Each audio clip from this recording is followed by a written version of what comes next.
बिस्मिल्लाहिर्रहमानिर्रहीम। अस्सलाम वालेकुम।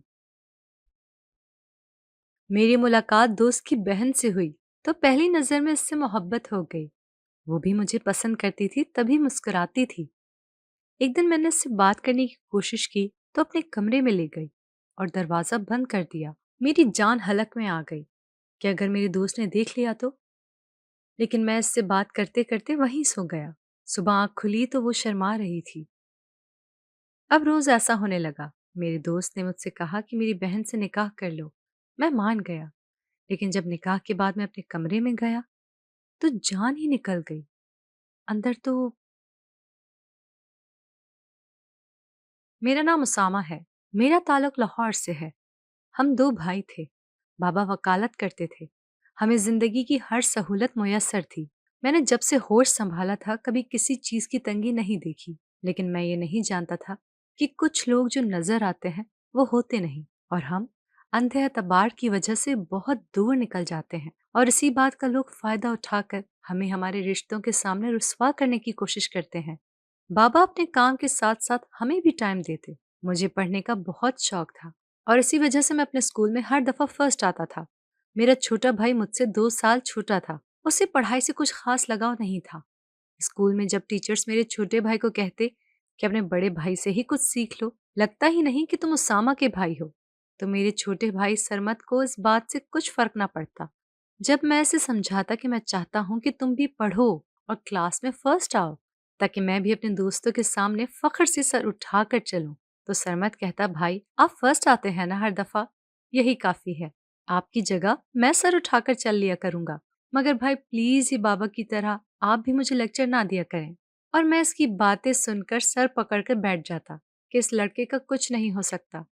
सरमत घर में छोटे होने की वजह से अम्मा बाबा और मेरा भी चहीता था। इसलिए जब भी टीचर इसकी कंप्लेन करते कि उसामा ये आपका भाई है, इस पर भी कुछ तवज्जो दे लिया करो, या ऐसे लाड प्यार से सिर्फ बिगाड़ना ही है, तो मुझे बहुत गुस्सा आता कि सरमत की वजह से मुझे टीचर्स के सामने शर्मिंदा होना पड़ता है। और जब मैं गुस्से से सरमत की तरफ देखता तो वो कान पकड़कर दूर से सॉरी कहता और सर झुका लेता। मुझे जितना भी गुस्सा होता उसकी इस हरकत की वजह से मैं मुस्कुरा देता। सरमद मुझे बहुत अजीज था क्योंकि वो मेरा इकलौता भाई था और हम भाइयों में प्यार भी बहुत था। घर में अगर अम्मा किसी बात पर सरमद को डांट देती तो वो कहता कि मैं क्या करूं, भाई ने कहा था कि तुम छोटे हो इसलिए ज्यादा काम नहीं करना। और मैं इसकी इस झूठ पर उसे देखता रह जाता और बाबा हंसने लगते। अम्मा कहती, तुम दोनों बाप बेटे ने से इतनी छूट दे रखी है कि ये इतना बिगड़ चुका है। तो बाबा कहते, कुछ नहीं होता, आहिस्ता आहिस्ता सुधर जाएगा। और अम्मा बोलते हुए कमरे में चली गई। मेरे मैट्रिक के एग्जाम चल रहे थे और मैं अपने साथ साथ सरमत को भी पढ़ाता और उसे कहता, प्लीज मुझ पर एहसान करो, एक दफा पास हो जाओ, फिर जो चाहे करना। और वो खुश होकर कहता, भाई सच? भाई सच में अगर मैं पास हो जाऊं तो फिर मैं आजाद हूं पढ़ाई से? और मैं फिर सर पीटता रह जाता और उसे कहता, सरमत तुम्हारा क्या होगा? तो वो शरारत से, अरे भाई सब जानते हैं वही होगा जो मंजूरी खुदा होगा। अम्मा खाना लेकर हमारे कमरे में आ गई और सरमद अम्मा को देखकर यूं शो कर रहा था जैसे बहुत मेहनत कर रहा है पढ़ने में, और मेरा ही हल किया हुआ सवाल उठाकर मेरे आगे कर देता कि लो भाई देखो, कर दिया सवाल हल। और अम्मा खुश होकर उसे शाबाशी देने लगती कि सरमद ध्यान दे रहा है पढ़ाई पर। और मैं चुप होकर खाना खाने लगा क्योंकि मैं नहीं चाहता था कि अम्मा सरमद की वजह से दोबारा परेशान हो कि ये तवज्जो देता ही नहीं है पढ़ने पर। अल्लाह के फजल से मैं इस दफा भी फर्स्ट आया। मेरे स्कूल वालों ने हमारी क्लास के लिए अलविदाई तकरीब रखी थी और फिर मैंने कॉलेज में एडमिशन ले लिया। कॉलेज का माहौल स्कूल से डिफरेंट था। मुझे फिक्र थी तो सरमत की, और मैं तब हैरान हुआ जब सरमत 2 साल बाद पास होकर मेरे पीछे कॉलेज आ गया था। और मैं जहाँ इतना खुश था वहीं हैरान भी। अम्मा बाबा भी बहुत खुश थे। सरमत के इस तरह पास होने की हम में से किसी को भी उम्मीद नहीं थी क्योंकि सरमत तो पढ़ाई को सीरियस नहीं लेता था। तो मैंने सरमत से पूछा कि ये कैसे हुआ, तुम कैसे पास हो गए? तो सरमत जो खुशी से निहाल होने जा रहा था कहने लगा कि भाई आप और अम्मा मुझे ऐसे ही नालायक समझते हैं, और अंदर की बात तो ये है कि आपके बिना स्कूल में बिल्कुल दिल नहीं लगता था, इसलिए मैंने वहां से निकलने के लिए और आपके साथ रहने के लिए मेहनत की और पास हो गया। हाँ ये सच है कि आपकी तरह कोई पोजीशन नहीं ले सका, मगर इतने मार्क्स ले लिए कि स्कूल से जान छूट गई। और उसकी बातें सुनकर हम सब हंसने लगे। अम्मा ने हम दोनों भाइयों को खुद से लगाते हुए प्यार किया और दुआ की कि अल्लाह ताला हमें ऐसे ही खुश और आबाद रखे, और मैंने दिल से आमीन कहा। मैं अब बीएससी कर रहा था। मैं दोस्तों के मामले में शुरू से ही बहुत खुशकिस्मत रहा था और यूनिवर्सिटी में भी बहुत से नए दोस्त बन गए थे। मैं जब भी यूनिवर्सिटी जाता और जब पीरियड टाइम शुरू होता तो मैं क्लास में जाता तो सामने टेबल पर रोज एक ताजा फूल पड़ा होता। मैं कुछ दिन तो इस फूल को उठाकर साइड पर रख देता और नजरअंदाज करता, मगर ये सिलसिला खत्म ही नहीं हो रहा था। और एक दिन मैंने उकताकर क्लास में सबसे पूछा कि आखिर ये हरकत किसकी है। जो भी है सामने आए और बताए क्या मसला है। तो उस दिन के बाद से फूलों का सिलसिला खत्म हो गया था। लेकिन मुझे तजस्सुस हुआ कि है तो कोई क्लास में से ही जो मेरे उस दिन कहने के बाद से दोबारा फूल नहीं रख रहा टेबल पर। मगर मैं कैसे पूछता कि कौन है, क्योंकि मैं तो जानता भी नहीं था कि फूल रखने वाला कौन है। फिर मैंने इस बात का जिक्र अपने दोस्त समीर से किया। इसने कहा हो सकता है कोई तुम्हें पसंद करता हो और इजहार ना कर पा रहा हो। तो मैंने कहा नहीं नहीं, ऐसी कोई बात नहीं, हो सकता है सरमद की शरारत हो। तो मेरे दोस्त समीर ने कहा कि अगर सरमद होता तो तुम्हारे कहने से वो ना रुकता बल्कि और ज्यादा तंग करता। तो मैं सोच में पड़ गया और फिर अपनी पढ़ाई में मसरूफ हो गया और इस बात को भूल गया। एक दिन अम्मा की तबीयत अचानक खराब हो गई और मैं एक हफ्ते के लिए कॉलेज ना जा सका और सरमद भी। कुछ दिन बाद मेरे कॉलेज के दोस्त अम्मा की तीमारदारी के लिए आए और इनके साथ साथ एक लड़की थी, कायनात, जो आते ही कुछ झिझकते हुए मुझसे सलाम दुआ के बाद अम्मा के कमरे में चली गई और कुछ देर बाद हमारे लिए खुद ही चाय बनाकर ले आई। मुझे बड़ा ताज्जुब हुआ। मैंने कहा कि क्यों जहमत की, मुलाजिम है, वो खुद ही ले आता चाय। तो वो कुछ कहे बिना अम्मा के पास जाकर बैठ गई। अब अम्मा की तबीयत बेहतर हो चुकी थी। तो एक दिन अम्मा ने कहा कि उसामा, मैं चाहती हूँ तुम अब शादी कर लो। तो मैं अम्मा को यूं अचानक मेरी शादी की बात करने पर हैरान होकर पूछने लगा कि अम्मा खैरियत, मेरी शादी की एकदम फिक्र क्यों हो गई। तो पास बैठे हुए बाबा ने कहा कि तुम्हारी अम्मा बिल्कुल ठीक कह रही हैं। अब तो सही उम्र है शादी की, और जब उम्र निकल जाए तो अच्छे रिश्ते नहीं मिलते। और बाबा की बात सुनकर मैंने कहा मुझे अभी शादी नहीं करनी और पहले मैं अपने पाँव पर खड़ा हो जाऊं, फिर सोचूंगा शादी का। तो सरमद ने कहा भाई अगर कोई पसंद है तो बता दे, मैं अम्मा बाबा को राजी कर लूंगा। तो मैंने पास पड़ा कुशन उठाकर सरमद को दे मारा और वो हंसने लगा। फिर जब मैं कॉलेज गया तो फिर से फूलों का सिलसिला जारी हो गया। इस दफा मैंने सोचा कि अब तो मैं जान कर रहूंगा कि ये है कौन, और मैं अब कुछ दिनों से टाइम से आकर क्लास में बैठ जाता। मगर अब फूलों का सिलसिला दोबारा से रुक गया। तो मैंने सोचा कि शायद मेरे सामने होने की वजह से फूल नहीं रखे जाते। तो फिर मैंने एक तरकीब सोची। आकर क्लास में दरवाजे के पीछे खड़ा हो गया। मैं देखकर हैरान रह गया जब मैंने अपनी टेबल पर फूल रखने वाले को देख लिया। वो लड़की कायनात थी। मैंने उससे कहा मोहतरमा, आप इतनी जहमत मत किया करें, मैं यहाँ पढ़ने आता हूँ, मेहरबानी फरमाकर आप भी अपनी पढ़ाई पर तवज्जो दें। तो वो खामोश होकर क्लास से चली गई। लेकिन मुझे लगा जैसे उसका दिल टूट गया हो मेरी बातों से। उस दिन मेरा झगड़ा कॉलेज के एक लड़के से हुआ था, इसलिए उसका गुस्सा कायनात पर निकाल दिया। उसके बाद मैंने कायनात को दोबारा नहीं देखा था और अब मैं पढ़ाई मुकम्मल करके फारिग था और नौकरी की तलाश में जगह जगह अपनी सीवी जमा करवा दी थी। 6 माह बाद मुझे इंटरव्यू के लिए कॉल आई। मैं इंटरव्यू के लिए चला गया और जब वहां पहुंचा तो वहां पहले से ही एक लंबी लाइन लगी थी। मैं अपनी बारी का इंतजार करते हुए साइड पर पड़ी कुर्सी पर बैठ गया और जब मेरी बारी आई तो ये कहकर रोक दिया गया कि इंटरव्यू टाइम खत्म हो चुका है। मेरे गुस्से की इंतहा ना रही कि पूरे 4 घंटे इंतजार में बिठाकर अब कह दिया टाइम खत्म हो गया है। तो मेरे साथ जो लड़के इंटरव्यू के लिए आए थे उन्होंने कहा कि भाई कुछ भी कहने का फायदा नहीं है, जिसने इनका मुंह पैसे से बंद किया है उसको नौकरी दे दी गई है और टाइम का बहाना हम जैसों के लिए है। घर आया तो सीधा कमरे में चला गया और सामने ड्रेसिंग टेबल पर पड़ी हुई चीजें उठाकर फेंकने लगा। तो अम्मा और सरमत शोर सुनकर कमरे में आ गए। मुझे गुस्से में देखकर अम्मा ने कहा क्या हुआ है, तुम ठीक तो हो। सरमत ने कहा कि भाई क्या हुआ है आपको, पहले तो इतने गुस्से में नहीं देखा। तो अम्मा ने कहा कि तुम तो जॉब इंटरव्यू के लिए गए थे ना, क्या हुआ, वहाँ कोई बात हुई है। तो मैंने बताया कि सब सिफारिश के और रिश्वत के पुजारी हैं। मुझे नफरत होती है ऐसे लोगों से जो अपना ईमान पैसे की खातिर बेच देते हैं और कुर्सी पर बैठे लोगों को सिर्फ पैसे से गर्ज है, फिर चाहे कोई अनपढ़ ही क्यों ना हो, पैसे लेकर कुर्सी बेच देते हैं।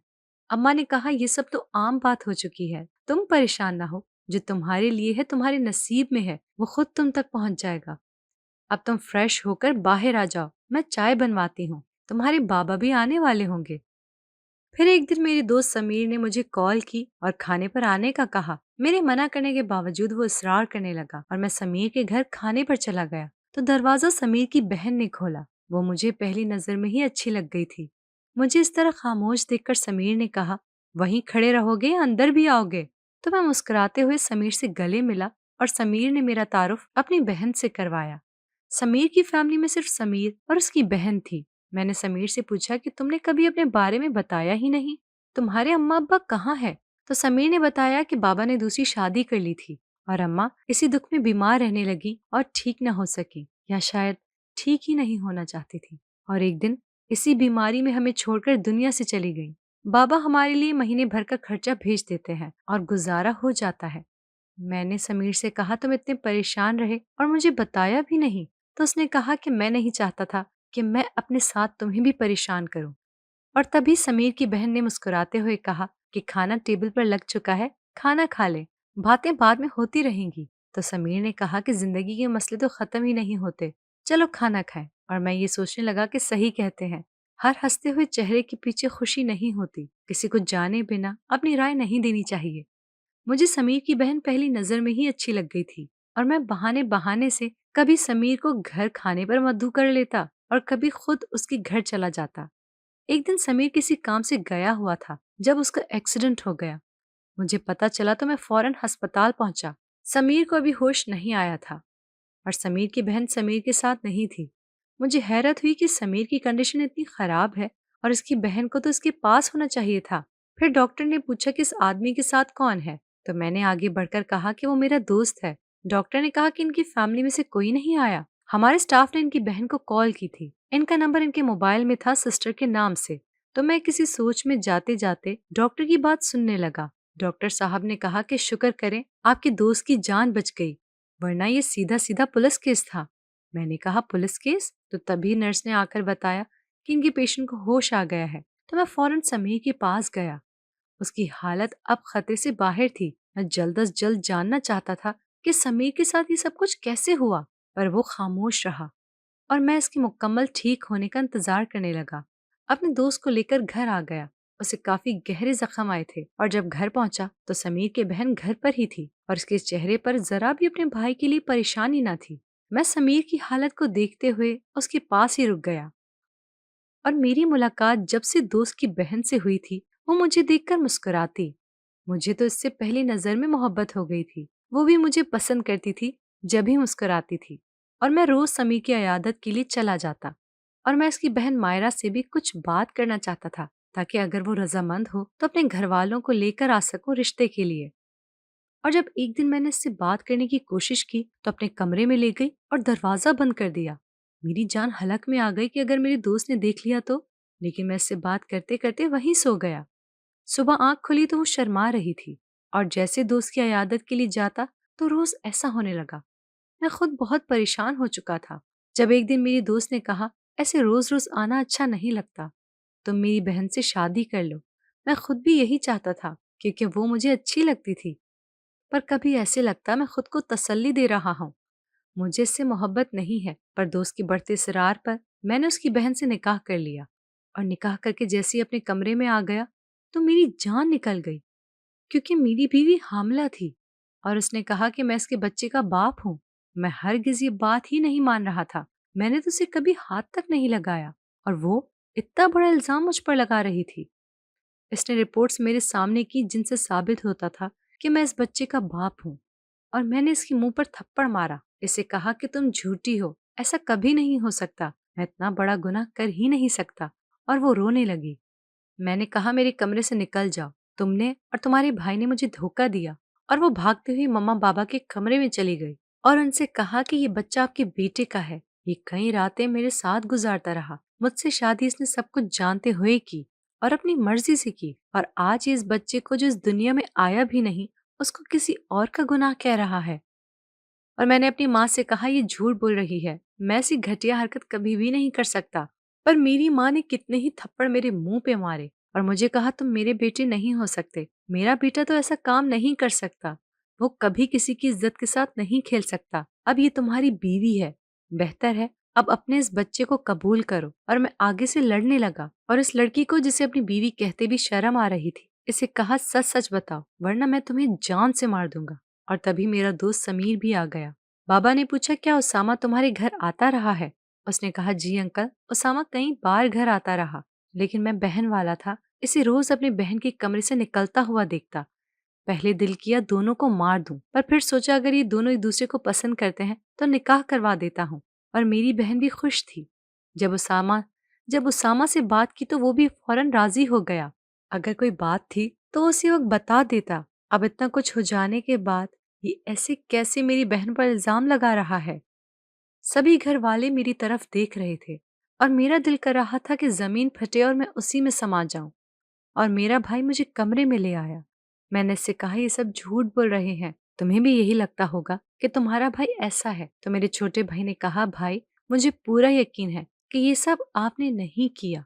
मैं आपको बहुत अच्छे से जानता हूँ, मैं सब कुछ सही कर दूंगा, इन लोगों को बेनकाब करूंगा, आप फिक्र मत करें। और कुछ दिन इसी परेशानी में गुजरे और मेरा छोटा भाई एक एक पल की खबर मुझे देने लगा और मैं खुद जॉब ढूंढने लगा। मुझे यकीन था कि मेरा भाई जरूर कुछ कर लेगा। मुझे दोबारा उसी कंपनी में इंटरव्यू के लिए बुलाया गया जिसमें मैं कुछ माह पहले गया था। और जब वहां पहुंचा तो मुझे अपनी आंखों पर यकीन न था। वो कंपनी कायनात के वालिद की थी और कायनात, जो मेरी कभी क्लास फेलो थी, वो इतने साल बाद बिल्कुल वैसी की वैसी मेरे सामने मौजूद थी और अपने वालिद की कंपनी को संभाल रही थी। और आज वही मेरा इंटरव्यू कर रही थी। मुझे देखकर मुस्कुराई थी और सलाम दुआ के बाद मेरे बारे में पूछने लगी। कहा, कहाँ थे इतने साल, शादी कर ली? और इस बात पर मैं चुप हो गया। कायनात से पूछा, तुम कहाँ थी? तो उसने बताया कि जिस दिन से तुमने मुझे डांट दिया था उसी शाम मेरी फ्लाइट थी। मैं बाबा के साथ दुबई जा रही थी और तुम्हें उस दिन कुछ बताना चाहती थी। जब मैंने कहा क्या बताना चाहती थी तो उसने कहा कि अब बहुत देर हो गई। पता नहीं क्यों मुझे ऐसा लगा कि जैसे उसकी आंखें नम हुई हों और अपनी जिंदगी में पहली बार उसको इतने गौर से देख रहा था। मेरी जॉब शुरू हो चुकी थी और उसी दौरान कायनात से काफी दोस्ती हो चुकी थी। वो सब कुछ मेरे बारे में जान चुकी थी और कई बार घर आ चुकी थी। 4 माह हो चुके थे और मैं अपनी बीवी को बर्दाश्त कर रहा था। इसे लगता था मैं इसकी तरफ से बेखबर हूँ। वो कहाँ आती है, कहाँ जाती है, मुझे कुछ नहीं पता। पर वो एक बात भूल गई थी कि मेरा एक भाई भी है जो साय की तरह उसके पीछे था। और फिर एक दिन मेरी बीवी अस्पताल पहुंची और मुझे भी वहां पहुंचने का कहा। मैंने अपने दोस्त को साथ ले लिया ताकि अपनी आंखों से अपनी बहन को देख ले और जो इल्जाम सबके सामने मुझ पर लगाया है उस पर से सबकी आंखें खुल जाएं। और जैसे ही मेरे भाई ने कॉल करके मुझे जल्द अज जल्द पहुंचने का कहा था, हम पहुंच चुके थे। और आगे मेरी दोस्त की बहन किसी लड़के का हाथ पकड़े खड़ी थी। उससे कह रही थी, तुम मुझे छोड़कर कहाँ चले गए थे? मैंने कहाँ कहाँ नहीं ढूंढा तुम्हें। और मजबूरन मुझे हमारे प्यार की निशानी को बचाना पड़ा और मैंने अपने ही भाई के दोस्त को अपने जाल में फंसा दिया और वो फंसता चला गया। बड़ी मुश्किल से भाई को यकीन दिलाया कि इसका दोस्त ही इस बच्चे का बाप है और भाई ने खुद अपने दोस्त से मेरी शादी की बात की। सबको लगता है ये उसी का बच्चा है। मैंने तो एक्टिंग ही बहुत जबरदस्त की थी। उसकी माँ तो मेरा ऐसे ख्याल रख रही थी जैसे सच में मैं उन्हीं का खून हूँ। अब जल्द अज जल्द यहाँ से निकलने का सोचो। मैं अदालत के जरिए अपने शौहर से तलाक ले लूंगी। और उस लड़के ने इस लड़की को धक्का दिया और कहने लगा, तुम जैसी लड़कियों से सिर्फ दिल बहलाए जाते हैं। अगर उस दिन तुम्हारा भाई अगर मुझसे लड़ाई ना करता तुम तो मेरे दोस्तों को खुश करने के काम आ जाती। पर अफसोस, मेरा बहुत नुकसान हुआ और तुम बच गई। तुम जैसी लड़कियों से दिल तो बहलाया जा सकता है पर उससे अपने घर की इज्जत नहीं बनाया जा सकता। और जो अपने घर की नहीं होती वो किसी की नहीं होती। और तभी मेरे दोस्त समीर ने उस लड़के का गिरेबान पकड़ लिया और उसे मारने लगा। पुलिस उस लड़के को पकड़कर ले गई और वो लड़की जो मेरी बीवी थी, इसका एक रंग आ रहा था और एक जा रहा था। वो फौरन माफी मांगने लगी और मुझे कहने लगी कि मैं कभी ऐसा कुछ नहीं करूंगी, मुझे माफ कर दो। और मैंने इसे सबके सामने तलाक दे दी और अपने भाई को साथ लेकर घर आ गया। पीछे क्या हुआ मुझे नहीं पता। और फिर मैंने कायनात से शादी कर ली और आज एक खुशगवार जिंदगी गुजार रहा हूँ। लेकिन अपनी जिंदगी से एक सबक जरूर मिला। रिश्ता कोई भी हो, इस पर इतना अंधा एतमाद नहीं करना चाहिए कि वो आपकी ही इज्जत को सबके सामने नीलाम कर दे। तो कैसी लगी आपको हमारी आज की कहानी? अगर पसंद आई हो तो इसे जरूर लाइक कीजिएगा। मजीद ऐसी दिलचस्प कहानियां सुनने के लिए हमारे चैनल को सब्सक्राइब कर दें और बेल आइकन प्रेस कर दें। अल्लाह हाफिज।